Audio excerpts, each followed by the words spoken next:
Ladies and gentlemen, welcome back to Roo TV tonight. We've got a special guest. Roo TV over the years has been just a big fan of entertainment.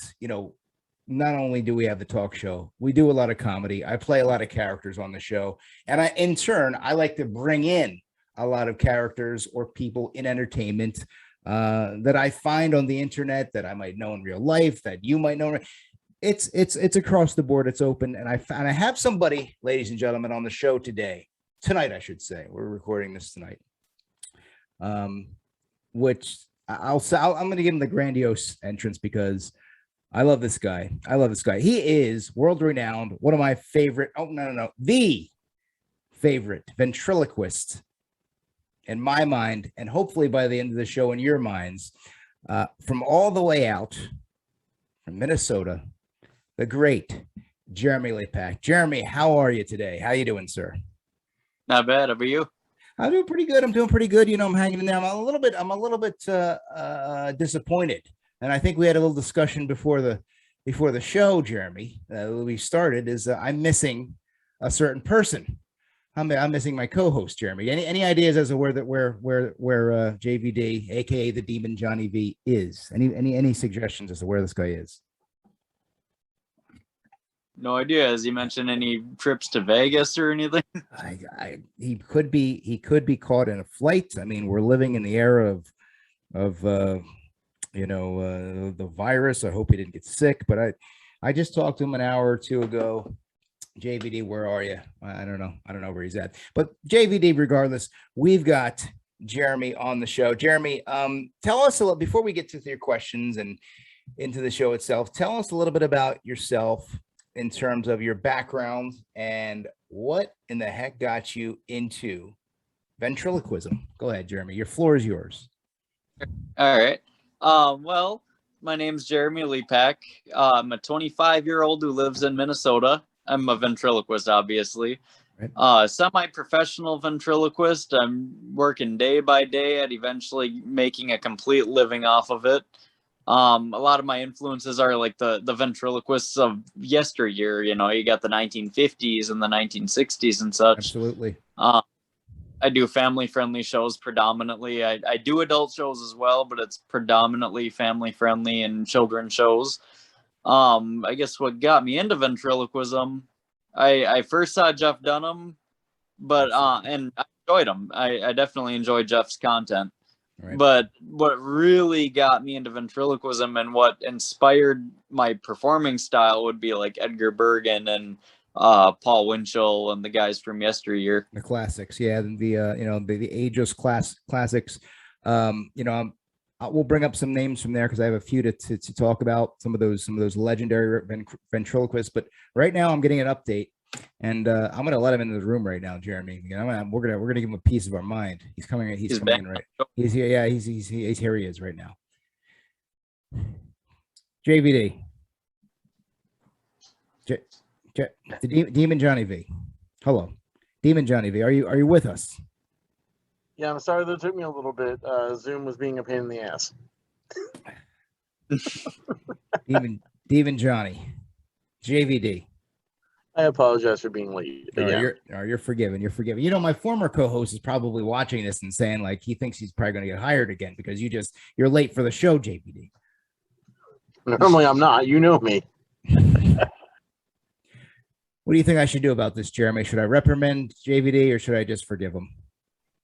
Well, forgive him on the show. Do what you want in real life. All right. Well, we might have to. We'll talk about that off the air. I'm not really mad, JVD. I'm not really mad. It's all good, man. It's all right. It's okay. It's all good. But JVD, I was just telling our folks at home and Jeremy, the ventriloquist, Lepak, was giving us his backstory, his influences, and just a pleasure to have him on the show. If you haven't checked out his work, I want you guys to check out Jeremy on YouTube. He's got a YouTube channel. There's a lot of videos, a lot of current performances. As a matter of fact, he's got a performance, I believe, from June up there. I saw a little bit before the show. He's got a lot of fun stuff on there. Now, out of all the puppets you have, Jeremy, which one would you say is, what's a twofold question?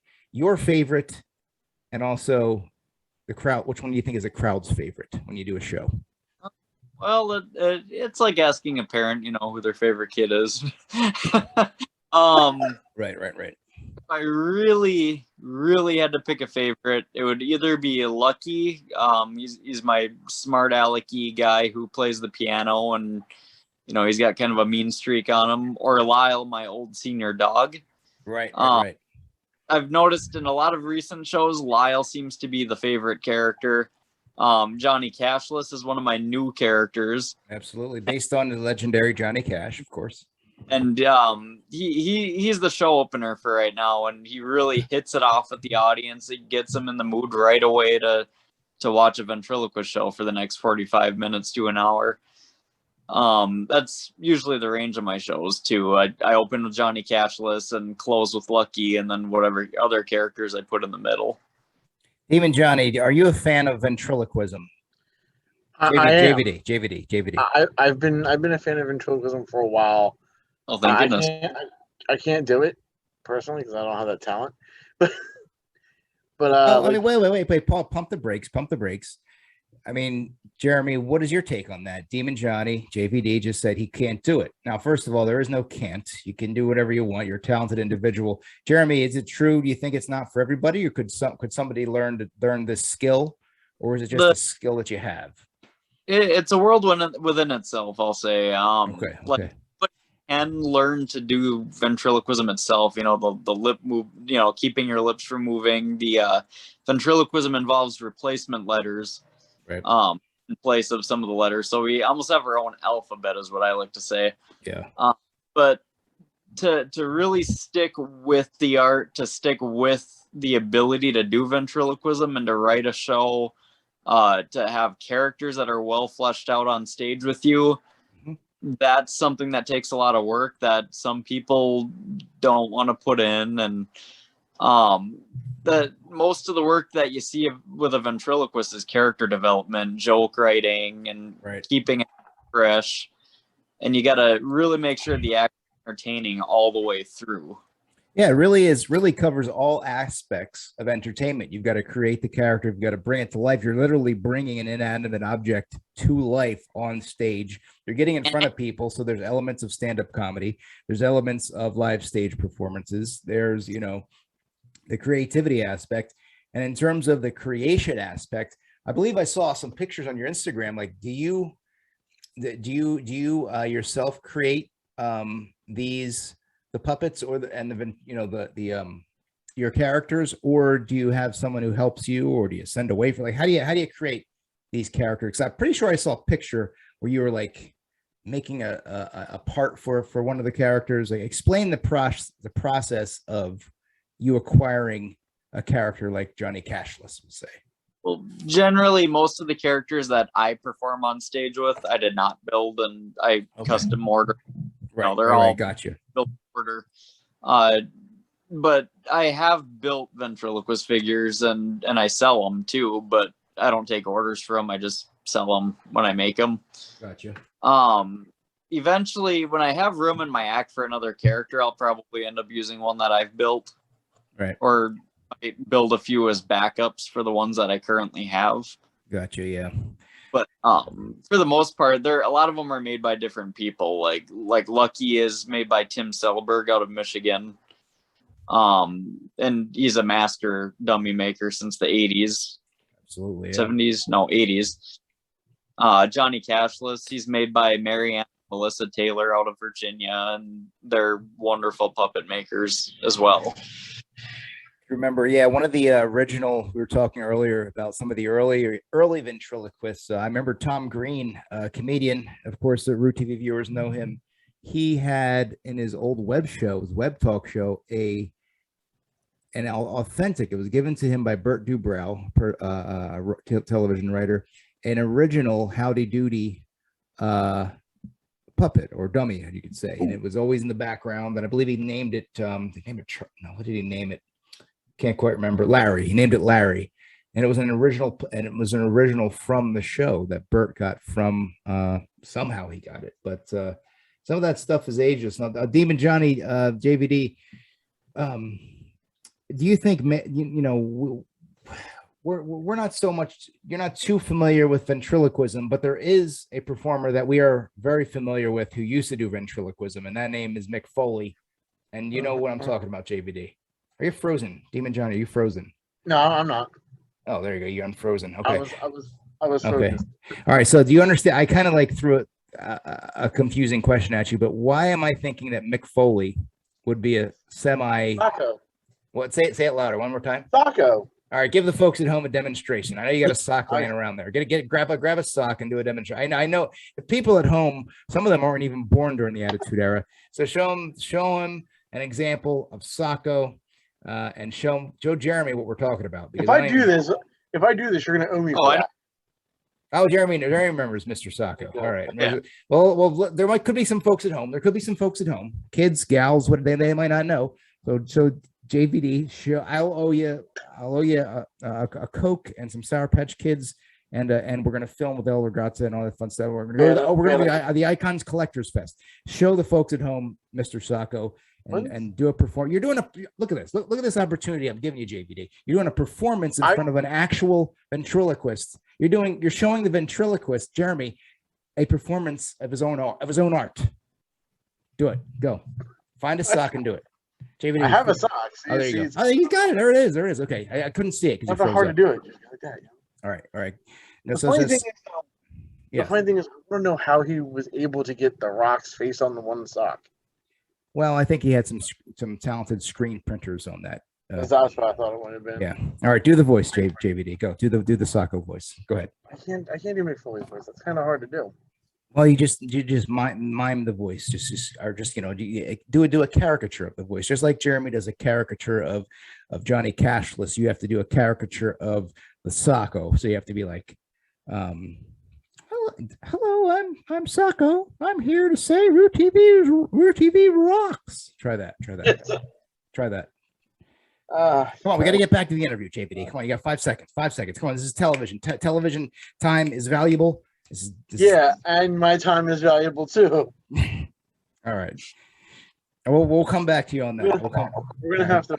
I'm gonna go ahead and find a clip. All right, we'll come back to you on that. Jeremy, do you have a most memorable performance or party that you've been hired out to? Like, was there a certain gathering or something that sticks out in your mind? Because I know that I was watching some YouTube clips and there was one where an older gentleman introduced you on stage. I didn't know exactly where that was, but there's any performances that stand out in your mind as your favorite over the years? Oof, let's see. There's a lot of really good ones that I remember. One of my first fair show actually was a place called Renshaw Brickyard Days, and it's in Renshaw, Minnesota. Okay. I live in Minnesota, so it's about a 30-40 minute drive from where I live. Right. And this show was probably my first time on an outdoor stage in front of a fair setting, and it became one of my favorite show types. So fair shows are one of my main favorite shows. So any one of them, I would say, are favorites of mine. Of course, the one you referred to at the gentleman that was introducing me to the stage, right? That was the International Ventriloquist Convention. Oh, awesome. So that was actually the opening show. He was the MC, of course, so he introduced me and he did a set.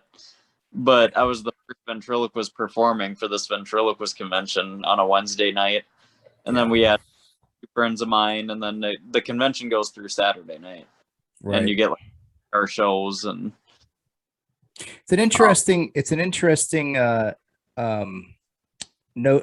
something interesting I've been noticing in the world of music, specifically some of the shows that I've gone to, is not necessarily will the main band have two opening bands. A lot of times I'm noticing, I'll tell you a perfect example. The other night I went to a concert in Philadelphia, and the opening act was a comedian, and I have a good friend, not the comedian. That was Ben Roy. He's a super nice guy. He opened for a musical act. I have a good friend, as we call Casey Magic, as he is known.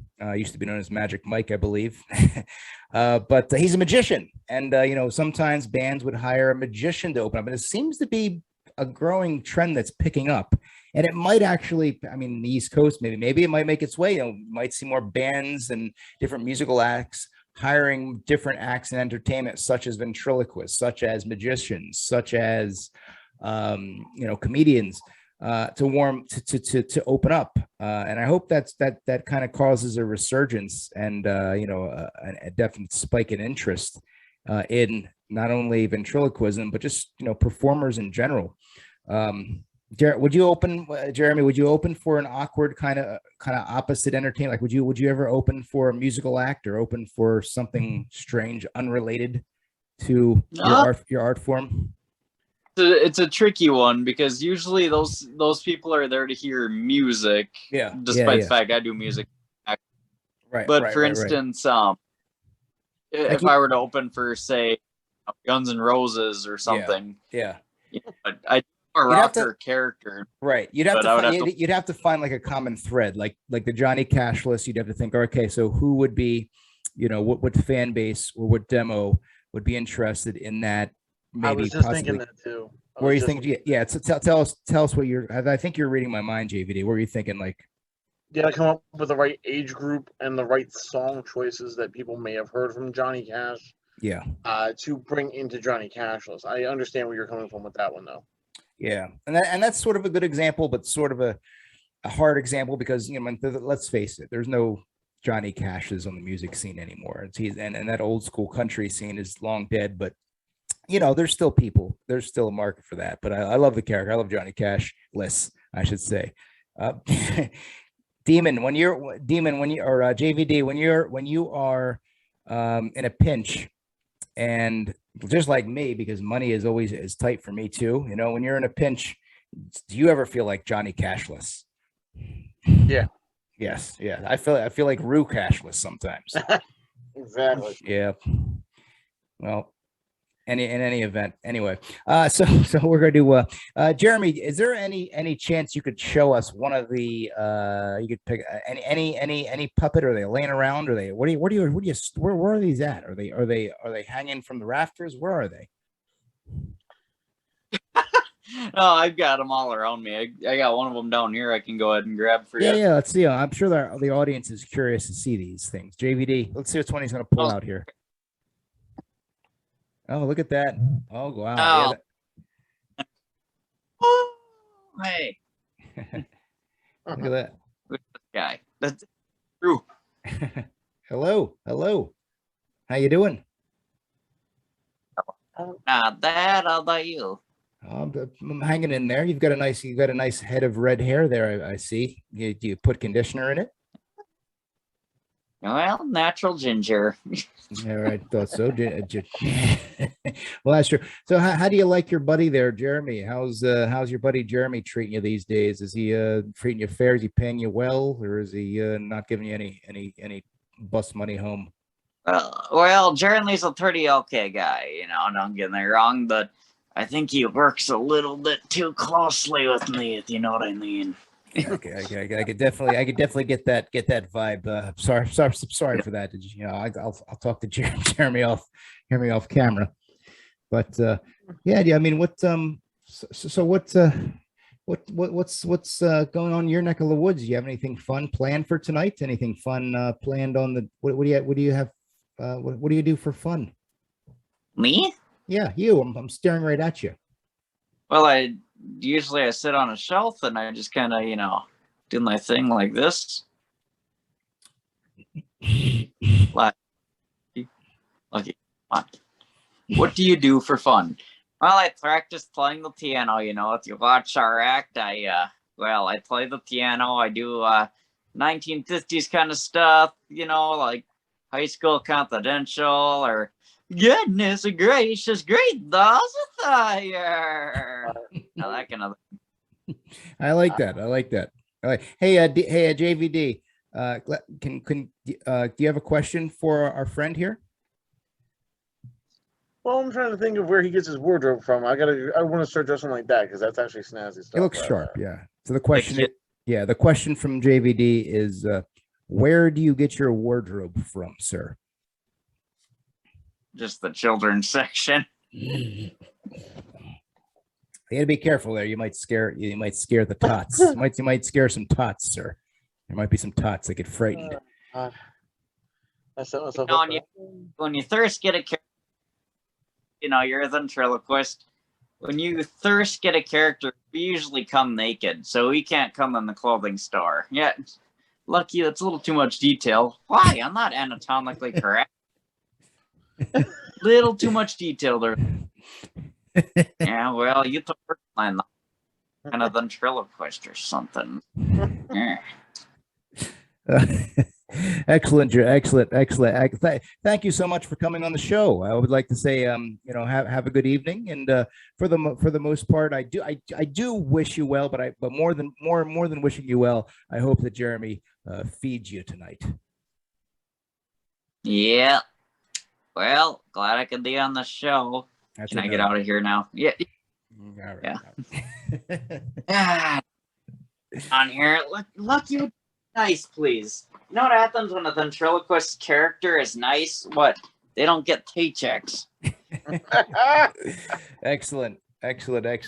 We'll have to have him back on the show one day, JVD. I think we'll have to contact Jeremy, maybe have him back. What do you say? He could be a repeat guest. What do you think, JVD?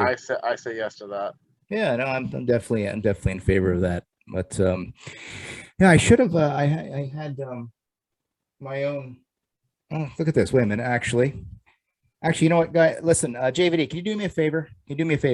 I'm gonna go get an actual puppet that I have. Yes, ladies and gentlemen, I have a puppet. I'm gonna go get the puppet. Okay. Well, when I go get the puppet, JVD, while I go get the puppet, I want you to take over the reins of the show. Can you do that for like 2 minutes? Gotcha. Hold on. It's your show right now. You have carte blanche to do and ask whatever you want to Jeremy. All right. I'll be right back. Thanks, guys. I'll be right back.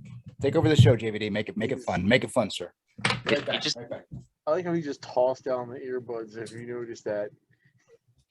So actually, one of the questions I wanted to ask, and it's actually one that we were bringing up earlier, out of every part of, doing the job, is there a certain one aspect that's harder than the rest?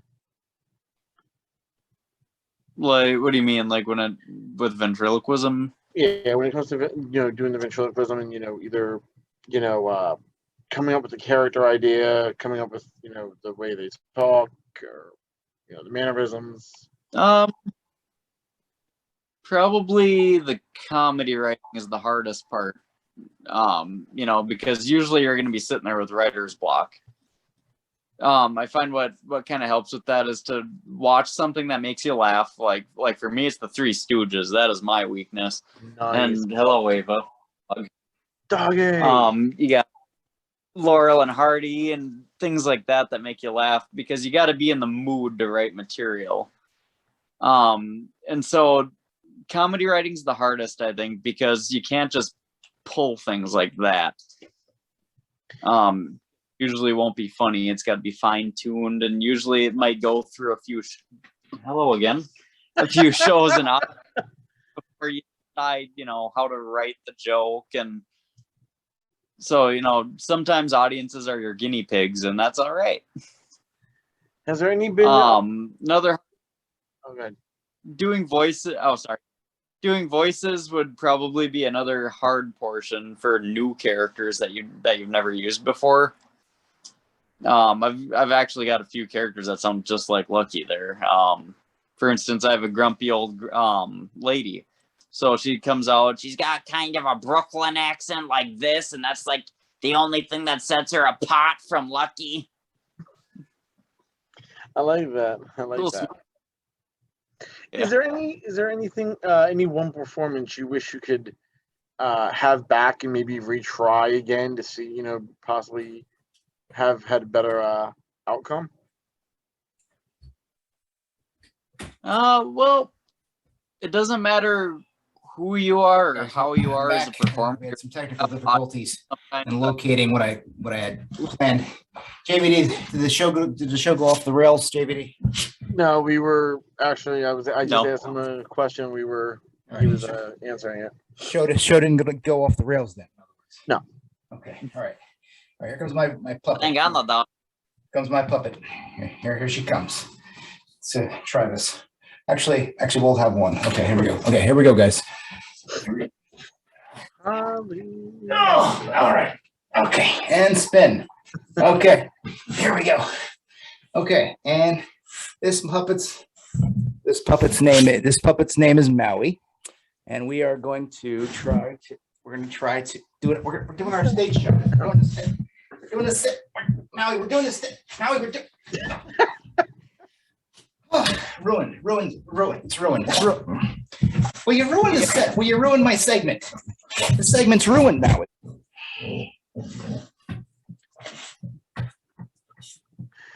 And folks, this has been the dog episode of Roo TV. Thank you very much for watching.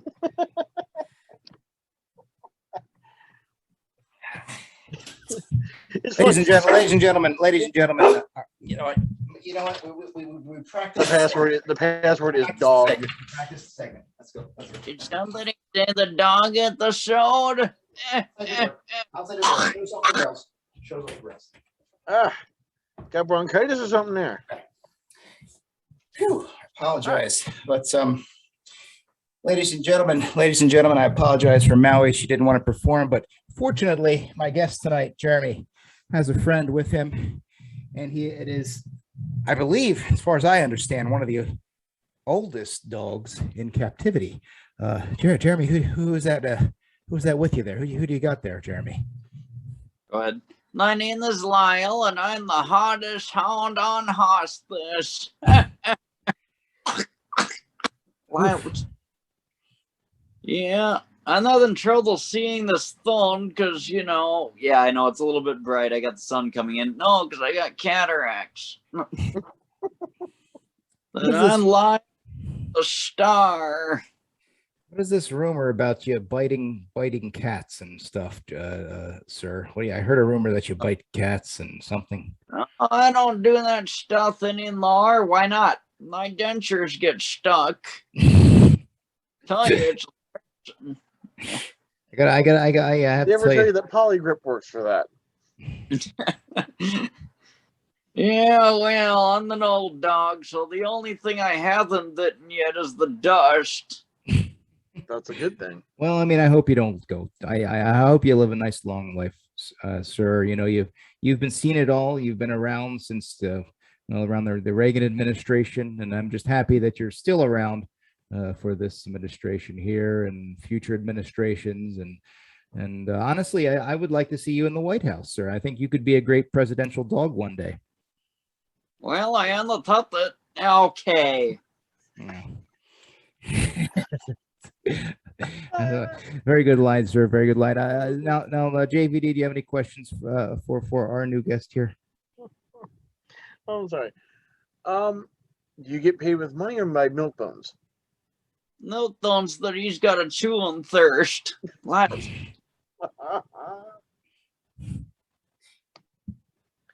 Do you get do they give you treats or do they give you prunes for treats?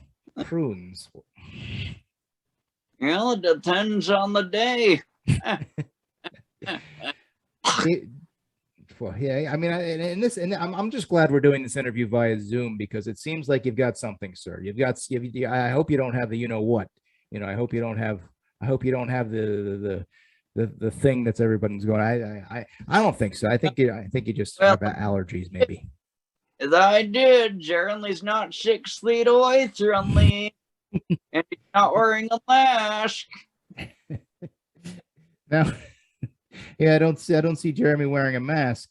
I'm tempted to wear one. I feel like the germs from you are going to fly through the screen from state to state to state to state and infect me, sir. Well, that's bad, They always say that dogs can get the coronavirus, and then they say they can't get the virus and stuff. Yeah. And they're rather old fellow, and I'm always hacking up the lungs. So how am I supposed to know if they got? Well, it's a crapshoot. In other words, it is a literal crapshoot. Sorry, I usually have leakage problems, Lyle, and don't forget my erect. All right. For kids watching this too. There's just children at home. There are young tots at home watching this. Young tots. Yeah, I'm sorry about that.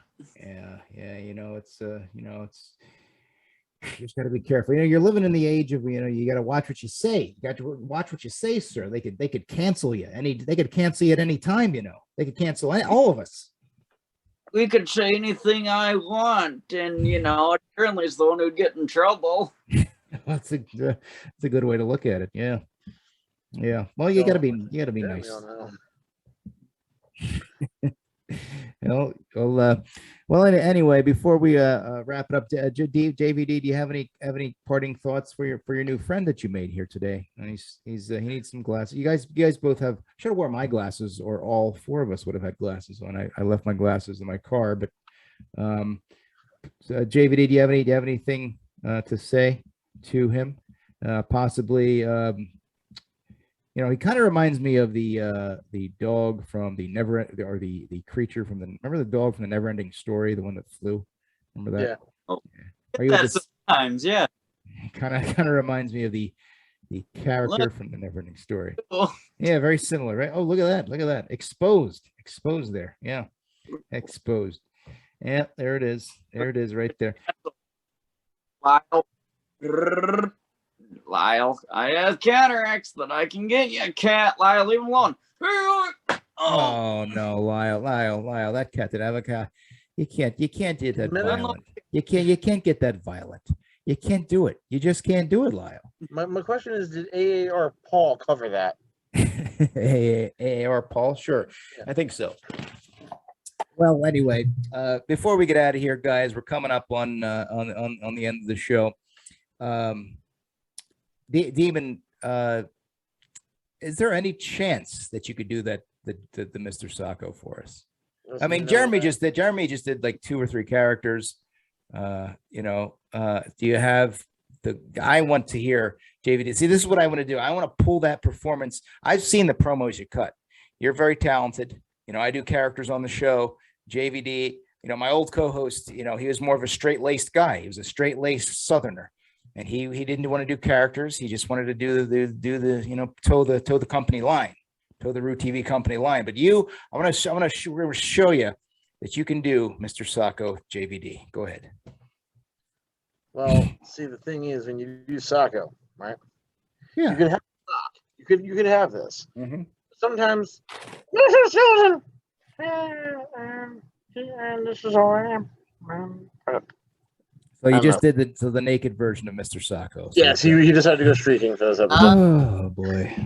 Look, what kind of show is this? What kind of show is this anymore? We've gone crazier before. Yeah, we've gone off the rails. That's true.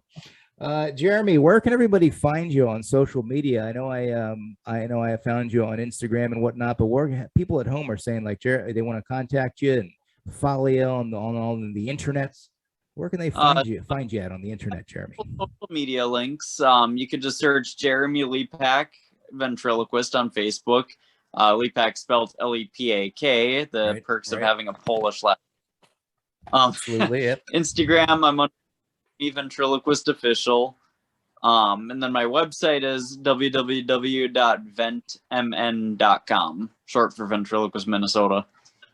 Absolutely. And we'll have all those links in the description so everybody can check it out. And I want you to click on it, check out Jeremy, find his work on YouTube and everywhere else. Because, art like this, I call it art. And I think you should too. And you should check out any kind of performance art, such as ventriloquism, because I love it. I love it, man. I love anything outside the box, away from the ordinary. And entertaining above all else.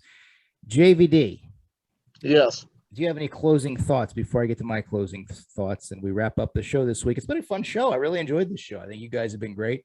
Bear with me. When I went to search for my puppet and then my mishap with my pup who didn't want to perform, saved by Lyle, and you had a performance there by JVD. It's kind of funny. It's kind of funny because as I was interviewing Jeremy here, his dog decided to interfere twice during the question. Oh, really? That's why everything went. I got you. But my closing thought, ventriloquism is definitely an art form. It's a very interesting art form, but at the same time, it does make people feel good.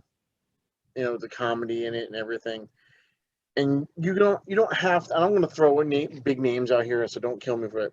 But you don't have to be like Jeff Dunham or Darcy Lynn. You can be just like Jeremy and still make people and make crowds just knock them dead. And that's something that, no matter who you are, that you're in the business of ventriloquism, you got to make sure that every time you knock them dead, you feel good inside. That's always a positive way. Isn't big arenas or anything like that. I just want to make a living at it. And you're doing a pretty good job. Absolutely. Absolutely. And you did a good job with those closing thoughts, JVD. That was excellent. I don't think I can follow that. Pretty sure you can.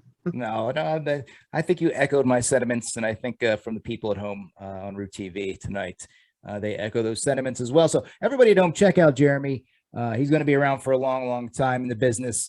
And if he's in your area, I mean, I don't know if we have any viewers in Minnesota or in the area, but now how far now, Jeremy, do you just do shows in the Minnesota area, or will you travel outside of the region to do shows? I'm national, but of course, outside the Midwest area, I'd have to start charging for gas. Right. That's what for travel. Yeah. Lodging, but not gas for like the kind of area. Right. Absolutely. So everything is, 6-hour drive is nothing to me. I'm Minnesotan, so. Yeah, for sure. Sure. That starts to get out of the Midwest region, I would start charging gas. So, but yes, I'm a national performer. Absolutely. Yeah. One of the best. And I would say that, you're going to be seeing a lot more of Jeremy in the future, and a lot more of Lyle, and a lot more of who was that first gentleman that was on the show with Jeremy? Who was your first guest, Jeremy? Lucky. Yeah, Lucky. We're going to see a lot more Lucky in the future for sure. And of course, Johnny Cashless, the whole gang. So, there we go. Okay, there he is. There he is right now. There he is right now. Now I feel obligated. Wait, I feel obligated to do a calmer Maui. Be right back. We're gonna send the show off with both of our pups. Let me bring her in the room. She's probably gonna still be a little excited. She doesn't like live TV. She doesn't like live TV, guys. We're gonna try this. Just don't tell her it's live. Oh, the post, Eva. So what's going on out there? No, Sit here. I'm in front of those. Oh, the camera. Look at the screen right there. And you see. Ladies and gentlemen, we've had a great show today, and it is time to end it. So for myself, for my co-host JVD, for my tremendous guest, Jeremy Lepak, the ventriloquist, the #1 ventriloquist in the nation. You've been watching Root TV tonight. Thank you so much, and good night. Cheers, guys. Thanks, Jeremy.